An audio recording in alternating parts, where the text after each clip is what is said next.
agriculture, and energy.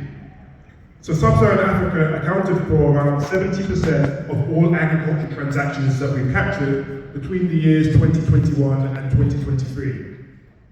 The region has around 60% of the world's uncultivated arable land, and estimates suggest that Africa's food and agriculture market could increase from $280 billion a year in 2023 up to $100 trillion by 2030. However, when it comes to the agriculture financing gap in Africa, that's been estimated at up to $65 billion each year. So smallholder farmers face various difficulties in terms of accessing capital, particularly when compared to larger scale commercial farmers.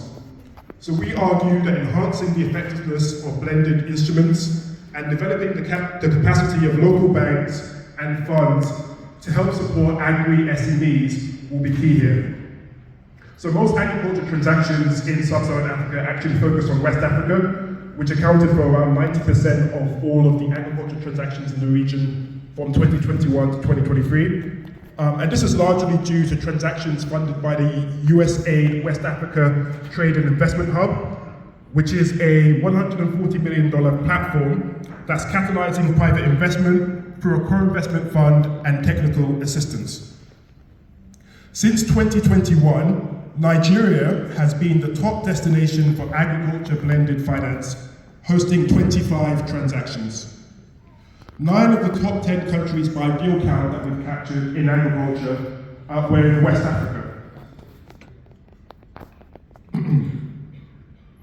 I'll speak a bit here, perhaps, about one of the key agricultural subsectors that we look at, which is agricultural input and productivity, which is really measured through total factor productivity, which is essentially the efficiency with which producers combine inputs to make outputs.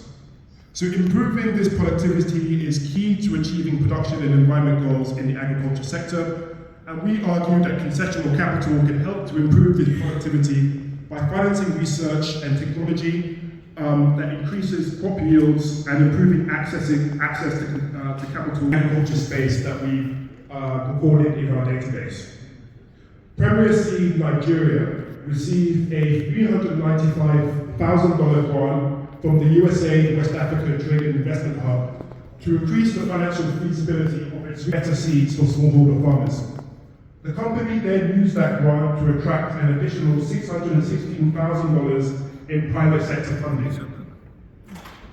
I'll also speak a bit about energy before handing over back to the moderator.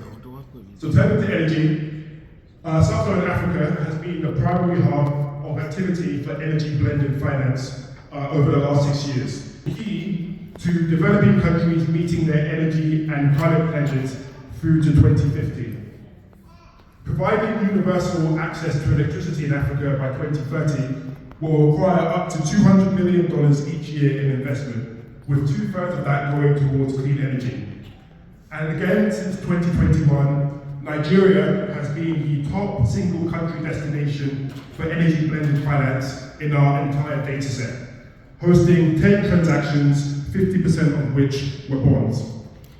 So we've seen more activity in blended bonds in the energy sector in recent years, but there are still challenges here that we talk about in some of our research in terms of the amount of capital that they ultimately mobilize. So ultimately, to tap into the vast amounts of institutional investors out there, blended bonds must better address liquidity risk concerns.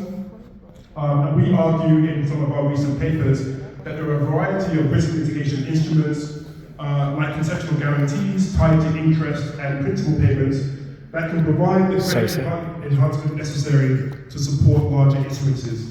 And I'll close just by talking about a specific example here.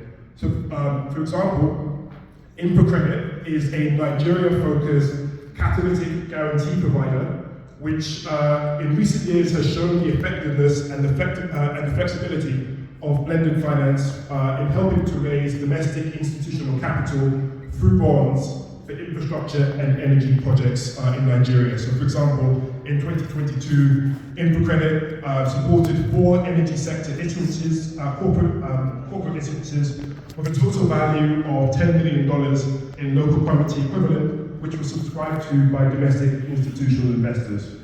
And so this is an early example of how local institutional capital does have an appetite for funding long-term energy assets, and just some of the ways in which blended finance can help to support that.